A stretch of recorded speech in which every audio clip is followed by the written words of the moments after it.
My mother-in-law called the police on me and lied to them that I was abusing my son, so now I'm letting her lie in the grave she dug and she'll never see my son again. Posted by you/Rayurathates right. I really can't believe it, but my mother-in-law claims that my partner and I, mid-30s, are abusing our baby, 6 months old, because he complains while on his tummy. Our doctor said he needs more tummy time to help with his flat spot, strengthen his muscles, and assist with rolling over. He doesn't like tummy time, but it's not like he even gets to the point of crying, he just makes uncomfortable noises. We tried explaining this to my mother-in-law, but she keeps insisting that we are forcing the baby and abusing him. My mother-in-law has been living with us for the past few months, and things had been going great until this happened. 2 days ago, she snatched the baby from me during tummy time and said I was committing violence against him. I regretted letting her take him, but I allowed it. Then yesterday, she tried the same thing, and I refused to give her my baby. The thing is, I wasn't even doing tummy time.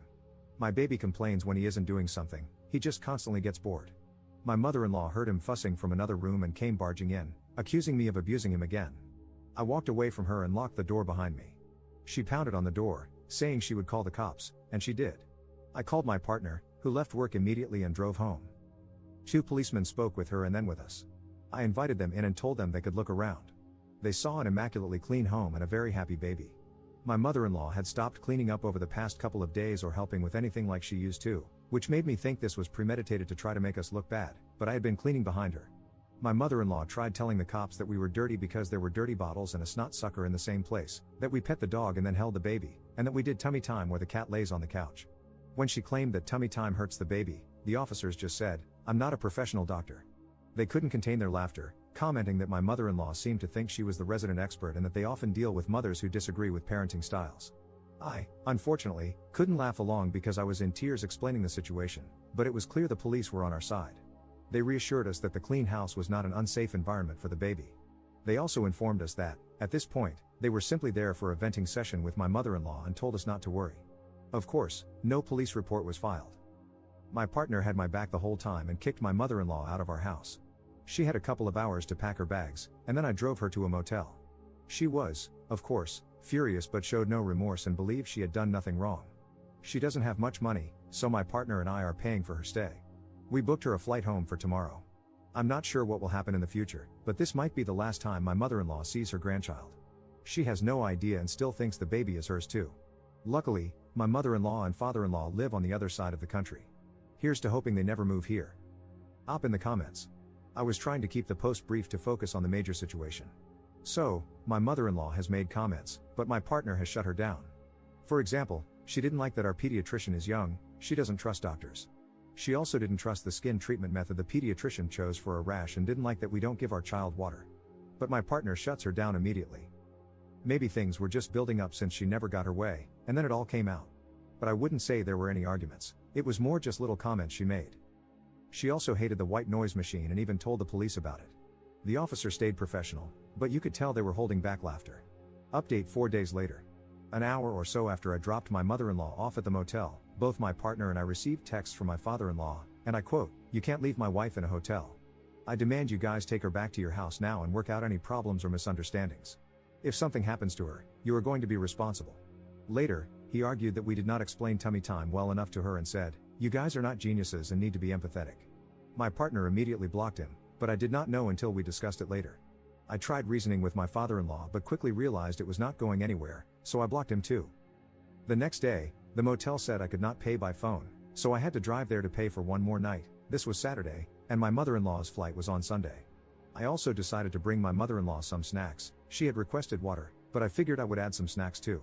Listen, you guys, I do not know why, I just thought it was a bad area of town, and her walking to the gas station could be dangerous. But if it makes you feel better, while she was living with us, she bought some frozen taquitos that she told me I could eat because she did not like them. They really were not good, some unidentifiable ground chicken. Also, earlier that week, my mother-in-law and I had bought some good chicken taquitos from Costco. Anyway, to be petty, I put the one she did not like in the snack package for her. When I dropped off the care package, my mother-in-law pleaded that she was not really going to call Child Protective Services. I forgot to mention earlier that she did threaten this. She did not offer an apology but wanted me to tell my partner that she was not actually going to call CPS. I said, "All right," and left. My mother-in-law then called my partner, and I thought she was going to apologize, but she did not. Instead, she started guilt-tripping immediately, saying she thought she was not treated well at our wedding a couple of years ago. Somehow, she never mentioned it until now, and bringing up other random things. My partner hung up on her. A lot of people asked why I did not just get an Uber for my mother-in-law, and honestly, I am not sure. I think I was getting more and more upset inside because I started envisioning myself telling my mother-in-law off once and for all. So, I started planning to speak my mind on the way to the airport. At this point, it was clear my mother-in-law would never apologize, not that I would let her see my baby again anyway, I just wanted to see if she would apologize. Note, I think I forgot to mention that earlier that week, my mother-in-law told my partner that us forcing tummy time was equivalent to the way my father-in-law abused her and her children. That really pissed off my partner, who had to witness my father-in-law's physical violence growing up and says my mother-in-law did nothing at the time. I am not saying the abuse was my mother-in-law's fault, but my partner finds it hypocritical and messed up for her to compare us and our baby to that situation. So, Sunday came. I picked my mother-in-law up and took her to the airport. On the way, I asked if she was planning on apologizing. She said, "To who?" I said, "Both of us." She then started saying we did not explain tummy time well enough and that it was our fault. So, I decided to say what I had planned. I told her that this whole situation was her fault, that she put us in danger by calling the police, and that threatening to call Child Protective Services ensured she would never see her grandchild again.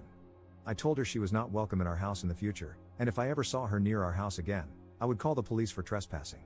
I also told her she was a bad person, which I kind of regret. My mother-in-law had tears in her eyes. I was shaking and hastily dropped her bags off. As I started driving away, I heard a tap on the glass. I had nearly driven off with one of her bags still in the back seat. So, as she picked up her last bag, I called out again that she would never see her grandchild again and drove away angrily. She is now presumably back with my father-in-law on the other side of the country. I really cannot say I feel better. The rest of the day, I just felt sad, and I am not sure why. I have not felt like cooking, even though I cook most days, so we ordered Chinese. It has been a couple of days now, and I am feeling slightly better, just replaying the car conversation and wishing I had said even more, maybe shaming her for guilt-tripping my partner so much.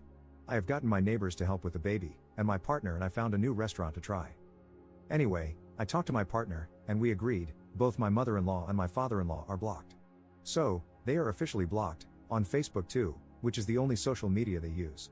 We have not heard from them yet, but it has only been a couple of days. They probably think we are overreacting and that we will come around, but I do not think we will.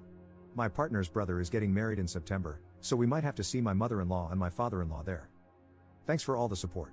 I really enjoyed responding to everyone's comments. It feels good to be validated in my decisions. A lot of people said they would not have paid for the hotel and plane ticket, but I think my mother-in-law is on food stamps and quite poor. Also, she did provide childcare a few days a week for 3 months, and I am thankful for that. She saved us a lot of money. Lastly, she was technically a tenant, so she did not have to leave, even though it is our house. I do not know the exact tenant laws, but they vary by state here in the United States. I still think we did the right thing by paying for the hotel and flight, and I still think it is funny that I gave her the taquitos, lamau. Notable comments. For anyone wondering, WTF is tummy time, and why do babies need it? It's literally just laying your baby on their stomach. It can help with a number of things, from flat spots, places where the skull is flattening from the baby laying on it too much, to digestion, pressure on the tummy helps pass gas, to developing gross motor skills, pushing up on their arms and rolling over.